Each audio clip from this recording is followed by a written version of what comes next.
առանձնահատուկ շնորհակալ ենք մեր հայրենակիցներին, ովքեր այսքան ժամ տրամադրեցին շաբաթ օրով, ոչ աշխատանքային օրով եւ իսկապես բարձրաձայնեցին իրենց ձայնը հանուն փոփոխությունների։ Մի քանի շեշտադրում էի ուզում ներկայացնել, այնպես ստացվեց, որ այս օրերին մենք ստացանք դատարանից համապատասխան որոշում, որ Սամվել Կարապետյանի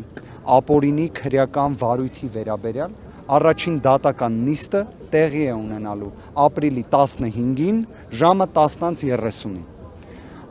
Եթե մենք ունեցանք հնարավորություն, որ Սամվել Կարապետյանի ապօրինի տնային կալանքը վերացվի, մենք կունենանք նվազագույն քաղաքական հնարավորություն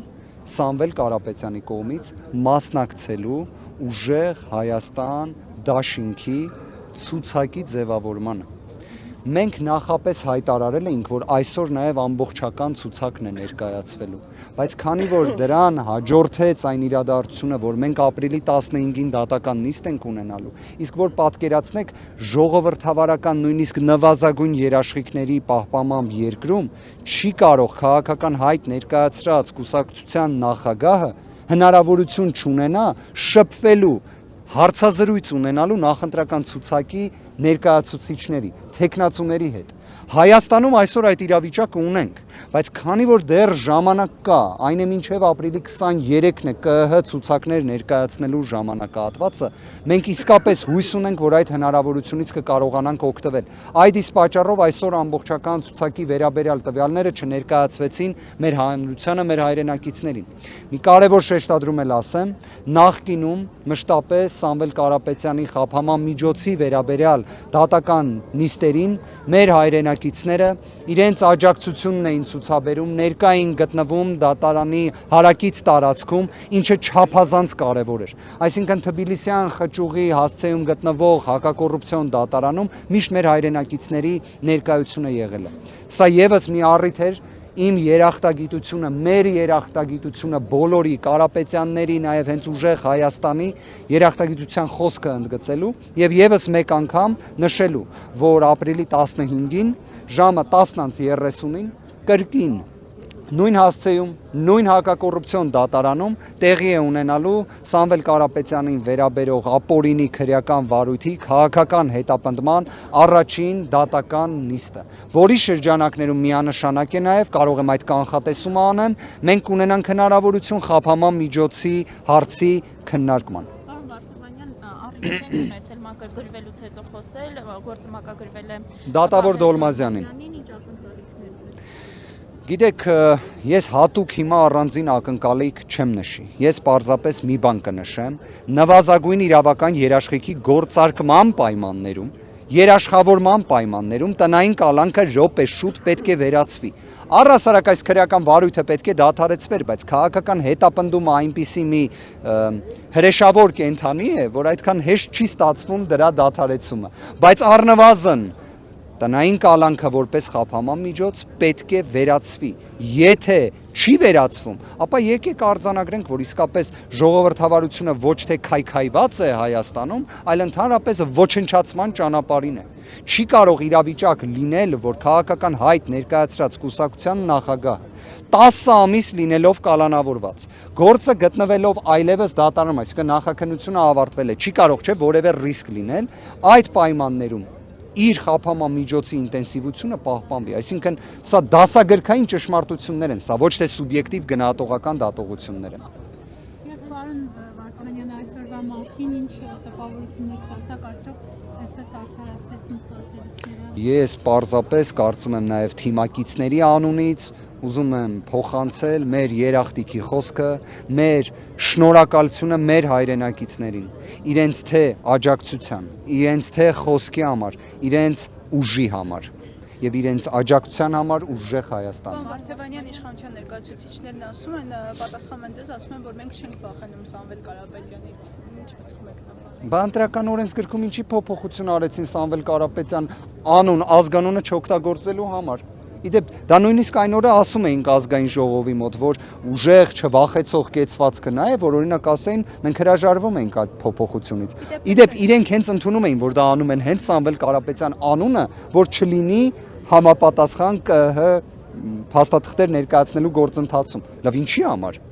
Հիմա վախենում են, չեն վախենում, իդեպ մի բան էլ ասեմ, չեն վախենում, թող տնային կալանքը վերացնեն։ Այդ օրվա հավաքի հետ կապված ասում են, տեսեք, ինչքան փոքրաթիվ էին, հենց իրենք են փոքրիկ խմբակը, ոչ թե մենք։ Գիտեք, ընդհանրապես ցանկացած հավաքի վերաբերյալ գնահատողական դատողություններ ներկայացնել ելնելով մարդկանց քանակից, դա ինքնին վիրավորական երևույթ է։ Իդեպ իշխանության պարտականությունն է նույնիսկ մեկ քաղաքացու ակցիային հարգանքով վերաբերվել է, նույնիսկ մեկ։ Իսկ տասնյակ հազարավոր շատ հազարավոր հայրենակիցների բողոքի ձայնին պետք է պարզապես ականջալուր լինել, գիտակցել, որ իսկապես փոփոխությունների ժամանակը եկել է։ Եթե դատարանի որոշումը չլինի այնպեսին, ինչպեսին որ դուք նոր թվարկեցիք, կուսակցության գործունեությունը հետագա քայլերը հատկապես միջև ամսի 23-ին ինչպեսին են լինելու։ Գիտեք, ես անուղելի օպտիմիստ եմ։ Հետևաբար ես հավատում եմ, որ իրավունքը գերակայելու է, Սամվել Կարապետյանը լինելու է ազատության մեջ, տնային կալանքը վերացվելու է։ Պարոն Վարդևանյան, համացանցում քննարկումները նույնիսկ ազգային ժողովի նախագահ Անես Իմամյանը հարցում է դրել իր տելեգրամյան ալիքում, արդյոք ռեալ մարդեր ուղերձով, թե էլի արհեստական բանականություն, դուք դրա ուղիղ պատասխան կտաք։ Գիտեք, ես կարծում եմ ամեն ինչից զատ որոշակի էթիկական սահմանափակումներ պետք է ունենալ, անկախ նրանից ինչ պաշտոն է զբաղեցնում, երևի թե առավել ևս թե ինչ պաշտոն է զբաղեցնում այդ պայմաններում։ Սամվել Կարապետյանի տեսաուղերձի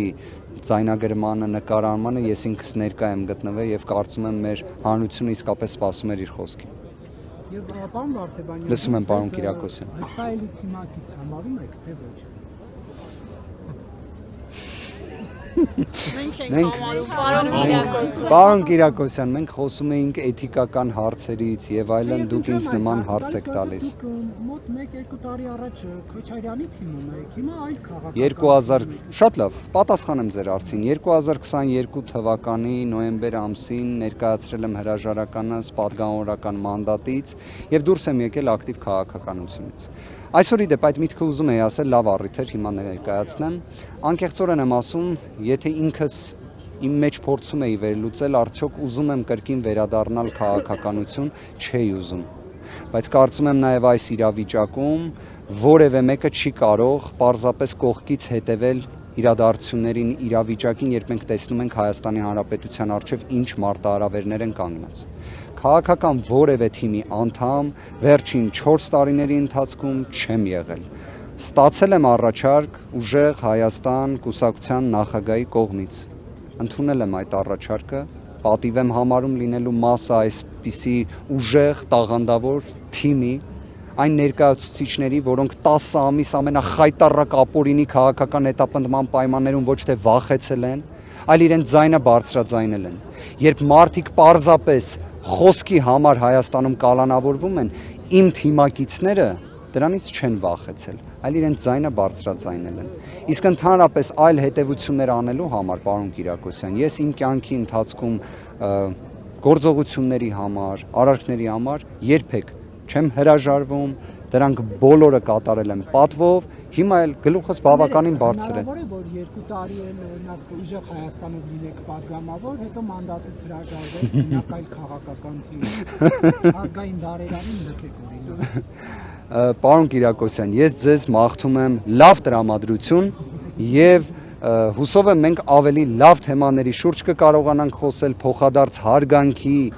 եւ կոռեկտության մթնոլորտում։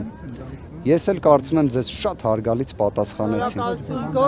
Կարծում եմ առավել քան բովանդակային։ Մեկ հարցել օրենսդրական փոփոխությունից հետո ինչ որոշում կա, արդյոք կփոխվի կուսակցության։